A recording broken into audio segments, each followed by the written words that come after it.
Hello, welcome to my channel. So here we are going to discuss SLC model examination February 2025. So എല്ലാവരും SLC എക്സാമിലേക്ക് ready ആവുന്നവരല്ലേ? അപ്പോൾ എല്ലാവരും ചെയ്യുന്ന common mistake ആദ്യം പറഞ്ഞിട്ട് നമ്മളെന്താക്കാം ക്വസ്റ്റ്യനിലേക്ക് കടക്കാം. ഇവിടെ ആദ്യം 15 മിനിറ്റ് സ്കൂൾ ഓഫ് ടൈം തരുന്നുണ്ട്. സോ എവ്രി വൺ എന്ത് ചെയ്യണം? 15 മിനിറ്റ് സ്കൂൾ ഓഫ് ടൈം നല്ലപോലെ വായിക്കണം. ഇവിടെ read each question carefully before answering, give explanation wherever necessary. എവിടെയൊക്കെ എക്സ്പ്ലനേഷൻ കൊടുക്കേണ്ട ആവശ്യമുണ്ട് അവിടെയൊക്കെ എന്ത് ചെയ്യണം? എക്സ്പ്ലനേഷൻ കൊടുക്കണം. First 15 minute school of time you may use time to read the question and plan your answers. Question ഒരു 5 മിനിറ്റിൽ പെട്ടെന്ന് വായിച്ച് മിണ്ടാണ്ടിരിക്കല്ല ചെയ്യേണ്ടത്. പിന്നെന്താ ചെയ്യേണ്ടത്? ആൻസർ എങ്ങനെ ചെയ്യണം എന്നൊക്കെയുള്ളതൊന്ന് പ്ലാൻ ചെയ്യുക. No need to simplify irrational like irrational നമ്പേഴ്സായ √3, √2, പൈ എന്നീ വാല്യൂ എവിടെയൊക്കെ കംപ്ലീറ്റ് ആയിട്ട് സോൾവ് ചെയ്യണമെന്ന് പറയാത്ത സ്ഥലത്തൊന്നും സോൾവ് ചെയ്യണ്ടെന്ന് ഇവിടെ പറഞ്ഞിട്ടുണ്ട്. അതുകൊണ്ട് എന്താണ്ട പെട്ടെന്ന് പൈൻ്റെ വാല്യൂ എടുത്ത് സോൾവ് ചെയ്യാൻ നിൽക്കണ്ട. പൈനെ പൈ ആയിട്ട് തന്നെ വെച്ചിട്ട് ഇപ്പോൾ സോളിഡ്സ് ചാപ്റ്ററിൽ അധികം പൈൻ്റെ ക്വസ്റ്റ്യൻസൊക്കെ വരുന്ന സമയത്ത് പൈനെ പൈ തന്നെ ആയിട്ടിട്ട് ചെയ്താൽ മതി. അതിന് സോൾവ് ചെയ്യേണ്ട. കാരണം ഇവിടെ പറഞ്ഞിട്ടുണ്ട് no need to simplify irrational. Simplify ചെയ്യണ്ടെന്ന് ഇവർ പ്രത്യേകിച്ചിട്ട് പറയുന്നുണ്ട്. എവിടെ? Unless you are asked to do. ഇത് സോൾവ് ചെയ്യണമെന്ന് ചോദിക്കാത്തടത്തോളം നിങ്ങൾ എന്ത് ചെയ്യേണ്ട? സോൾവ് ചെയ്യേണ്ടെന്ന് ഇവിടെ പറയുന്നുണ്ട്. So let's go to the questions. First question, in the arithmetic sequence given below first term and the fourth term are missing. Find them. അപ്പോൾ ഇവിടെ തന്നിരിക്കുന്ന സീക്വൻസിൽ അരിത്മെറ്റിക് സീക്വൻസ് ആണെന്ന് പറഞ്ഞിട്ടുണ്ട്. അതിൻ്റെ 4 ടേംസാണ് തന്നിട്ടുള്ളത്. അതിൽ രണ്ടാമത്തെയും മൂന്നാമത്തെയും തന്നിട്ടുണ്ട്. ഫസ്റ്റും ഫോർത്ത് വനും മിസ്സിംഗ് ആണ്. എങ്ങനെ കണ്ടുപിടിക്കണം? സിമ്പിളാണ് അല്ലേ? എങ്ങനെ? ഇതിൻ്റെ കോമൺ ഡിഫറൻസ് എല്ലാവർക്കും അറിയാം. എന്താണ് കോമൺ ഡിഫറൻസ് കണ്ടുപിടിക്കേണ്ട method? 2 consecutive terms in the sequence. അതായത് 2 കോൺസിക്യൂട്ടീവ് ടേംസിന് സീക്വൻസിന് എന്താക്കിയാൽ മതി? സബ്ട്രാക്ട് ചെയ്താൽ മതി അല്ലേ? ഇവിടെ തേർഡ് ടേം തന്നിട്ടുണ്ട്. സോ A3 - A2 ചെയ്താൽ കിട്ടും answer 16 - 10. So the answer will be 6. Common difference എന്താണ് കിട്ടിയത്? 6.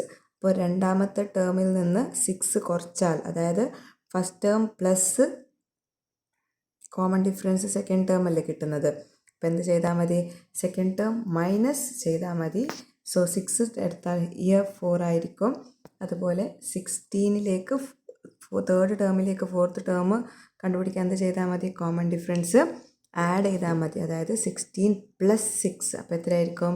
16 + 6 എന്ന് പറയുന്നത് 22 ആയിരിക്കും. So we got the first answer.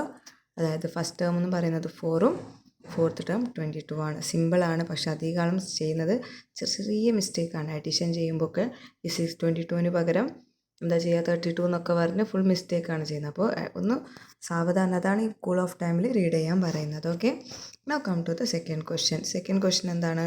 PQR and SR midpoint of sides of rectangle ABCD. ഈ ABCD എന്ന് പറയുന്ന റെക്ടാങ്കിളിൻ്റെ മിഡ് പോയിൻ്റ് ആണ് PQRS. ക്ലിയർ ആയിട്ട് തന്നിട്ടുണ്ട് അല്ലേ?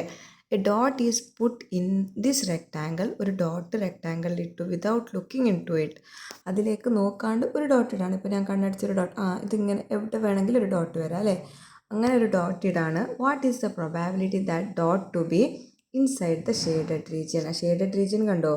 ഇവിടെയാണ് ഷെയ്ഡഡ് റീജിയൻ തന്നിട്ടുള്ളത്. ഓക്കെ, ഈ ഷെയ്ഡഡ് റീജിയനിൽ ആ ഡോട്ട് വരാനുള്ള ചാൻസ് എത്രയാണ്? അപ്പോൾ ടോട്ടലായിട്ട് എന്താ ചെയ്യേണ്ടത്? ഈ റെക്ടാങ്കിളിൻ്റെ അകത്ത് ഇങ്ങനെയൊക്കെ വരച്ചിട്ടുണ്ടാകുമ്പോൾ വി ക്യാൻ സീ ക്ലിയർലി എന്താണ്? റെക്ടാങ്കിളിൻ്റെ അകത്ത് ട്രയാങ്കിൾസ് കാണാം. 1, 2, 3, 4, 5, 6, 7, 8 ട്രയാങ്കിൾസ് ഉണ്ട് അല്ലേ? അതിൽ ഷെയ്ഡഡ് റീജിയൻ എത്രയോ? ടോട്ടലുള്ള 8നെ ഡിനോമിനേറ്ററിൽ എഴുതും.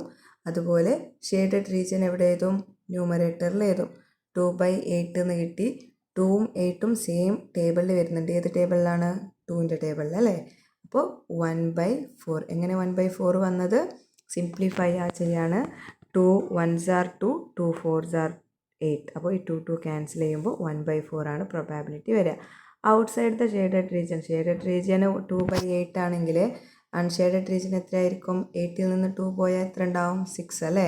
6/8 ആയിരിക്കും. അപ്പോൾ ഇതിനെയും സിംപ്ലിഫൈ ചെയ്യാൻ പറ്റും. കാരണം 6ഉം 8ഉം 2ൻ്റെ ടേബിളിൽ വരുന്നുണ്ട്. സോ 2 × 3 ഡിവൈഡഡ് ബൈ 2 × 4 ചെയ്യുമ്പോൾ 2 ക്യാൻസൽ ആവും. 3/4 എന്ന് കിട്ടും. അപ്പോൾ ഇൻസൈഡ് ഷെയ്ഡഡ് റീജിയൻ 1/4ഉം ഔട്ട്സൈഡ് ഷെയ്ഡഡ് റീജിയൻ 3/4. ഈ രണ്ട് ക്വസ്റ്റ്യൻ ക്ലിയർ അല്ലേ? ഇനി നമുക്ക് അടുത്ത ക്വസ്റ്റ്യനിലേക്ക് പോവാം. ഓക്കെ.